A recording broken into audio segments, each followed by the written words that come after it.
Howdy folks, how are we doing? We're just on the way to Kingies on a little bit of a delivery job today, but I've got a good reason to come over here as well, so come in.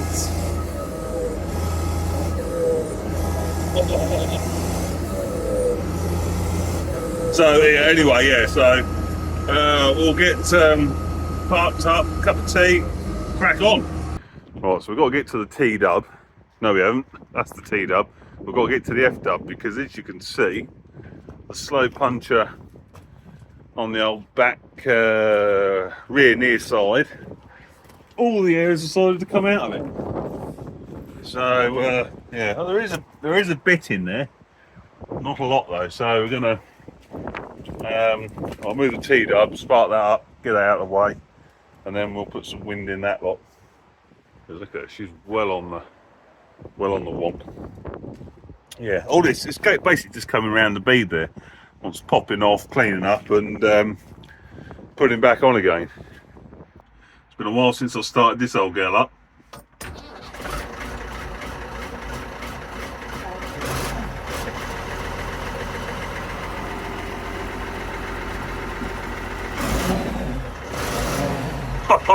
Yeah, boy.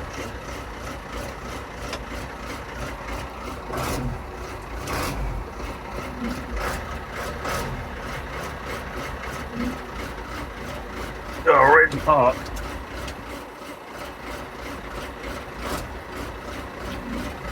There we are.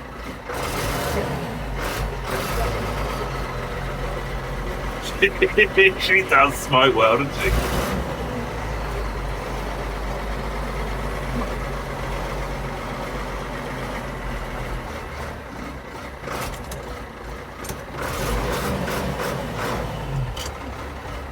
Sorry, Darren. Man, she still sounds well, doesn't she? Can't beat that old black smoke. Oh, Greta loves it. Did you know that? She secretly loves tracks like the old TW, even the Fastrac with the Cummins in. Loves all that black smoke. It's all a an act she puts on, like, but she really likes it, really. So anyway, back down Fastrac up. Give the old FW some air. So at the sale yesterday, Darren was saying, have you got a mobile compressor, you know, a petrol powered one, so you can blow the fire up on the FW because it's a long way from the air at the farm. I said, well, I haven't got a petrol powered one, but I've got a Cummins diesel powered 230 horsepower 40 mile an hour compressor. Will that do? So you just plug into the air on the tractor, and then yeah, you've got air for tyres. That. So yes, I have got a mobile compressor, and it's 230 horsepower. Right, see how many pounds she's got in her? Under 10. Well, so it took about 10 minutes, but tyre's now got enough wind in it, so we can move the old F-dub now. So yeah, the little old Cummins helping its big brother out. Alright, fire on the old.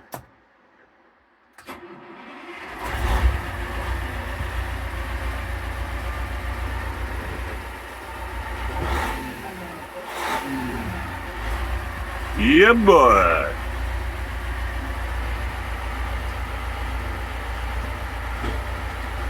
On the gate.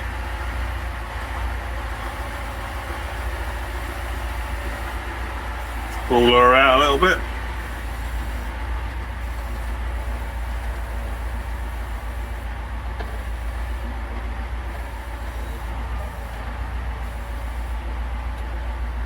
Oh, I reckon that'll do.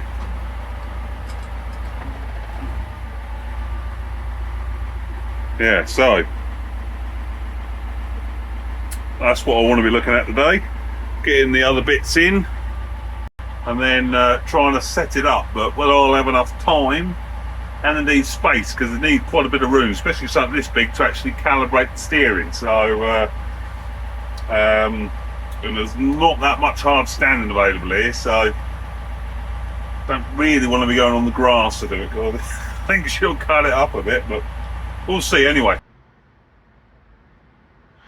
Right, so we're all loaded up.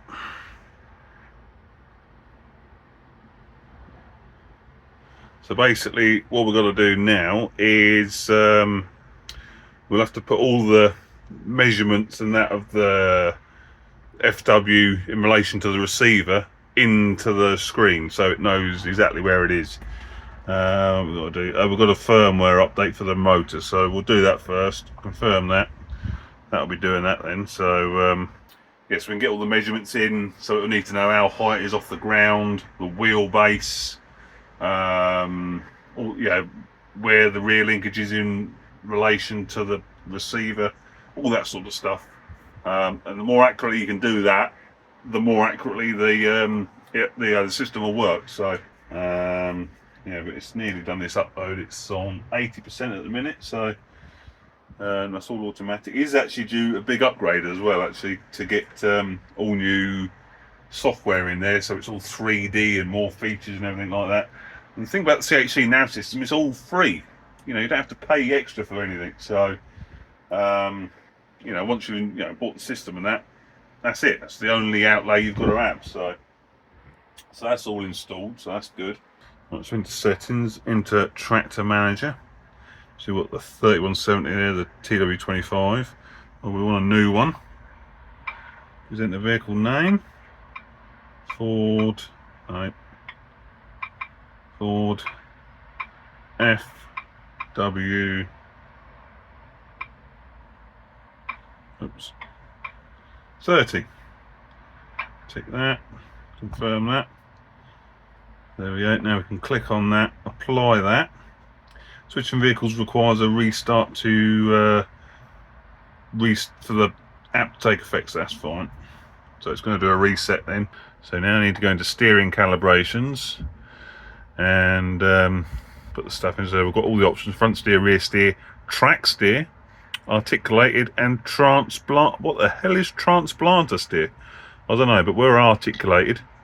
Steering control is motor drive. Wheel angle sensor is with. Is that wheel angle sensor rice transplanter? Sensors. So we've got the potentiometer, I should think. So now this is where we need to look at the funky diagram I got there for an articulated steer. What the hell's that?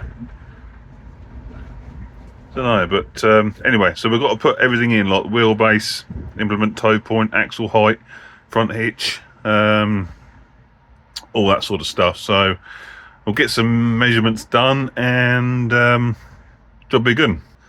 Right, so that's all the measurements put in. By that.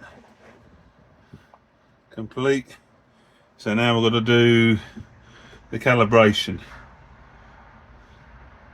It's interesting calibration. Before calibrating the mechanical sensor, make sure that the angle sensor is installed and all the fixing screws are tightened. Yes. The calibration requires an open flat hard ground of about 30 by 40 meters. The calibration steps are as follows: slowly turn the front wheel of the vehicle from left to right and observe the change of original value shown in the real-time information on the right side of this interface. If the original value changes from just to positive, the reverse state on the right will be changed. Otherwise, skip this step. Drive the vehicle forward at 2k till the end of the calibration. Yeah, that's the standard calibration I've done before. Manually turn the front wheel to the left totally and click start the calibration. That's new. Keep the front wheel to the left and drive for more than 1.5 turns. Go straight for about 10 meters. Drive the front wheel to the right totally for more than 1.5 turns. Go straight for about 10 meters. Click end, and the system will automatically calculate and save the calibration results. So that's where I'm stuck, because there isn't the room here other than going out the back onto the grass to do the calibration, so which is a pain. So I'm not going to be able to do that today, which is a pain. I'll have to go up the road to one of the other farms where it's a bit more hard standing and do it there, like. But everything else is in now, so it's just a case of calibration, and we'll be cooking with gas. So not not that there's anything to do with the FW now, because literally everything's done, although Kingy's got some spring work to do, so so that'll be good. But yeah, I mean, the time has come and gone for autumn work, but it is what it is, isn't it? Like, you know, we're getting there steadily with it, like, so yeah. But I wanted to get this on just to, you know, I wanted to try it and see how it works. But we'll have to finish this vid, or we'll have to, yeah, do a completion video another day. But yeah, we're getting there anyway.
Right, there you go, that is job done.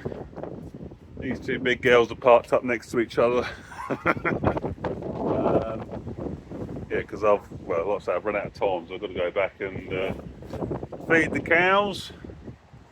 So we'll spark the old Fastrac up, get her building some air up, and jingle back. But at least, you know, with the picked up, just need to calibrate now, and it's a case of, it's no hardship to put the dome on top. Takes a minute.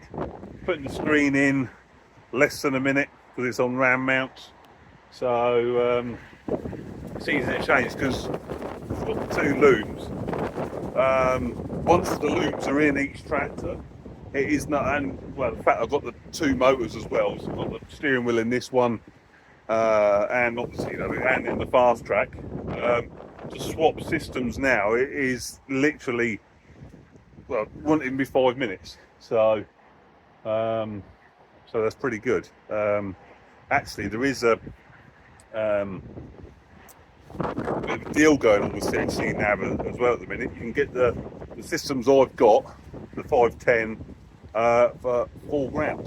So if you're interested, either let me know and I'll pass your details on, or go straight to the RX services and then it'll sort you out. Like, so I mean, it's such a, you know, such a good bit of kit for the money, like, you know. Like I say, once you've bought it, that's it. There's no other costs. So yeah, see if I can nip over one on one weekend or whatever, if I get a day off or whatever, and see if we can get it calibrated, and we'll try it out. I'm keen to see how it works, like, you know.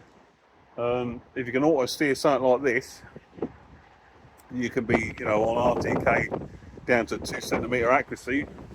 You're cooking with gas, isn't it? Like, you know, you can be as precise and efficient as you can with the modern stuff, and it sounds good. It sounds brilliant, doesn't it, compared to like your modern stuff. So anyway, we'll get the Fastrac fired up and crack on.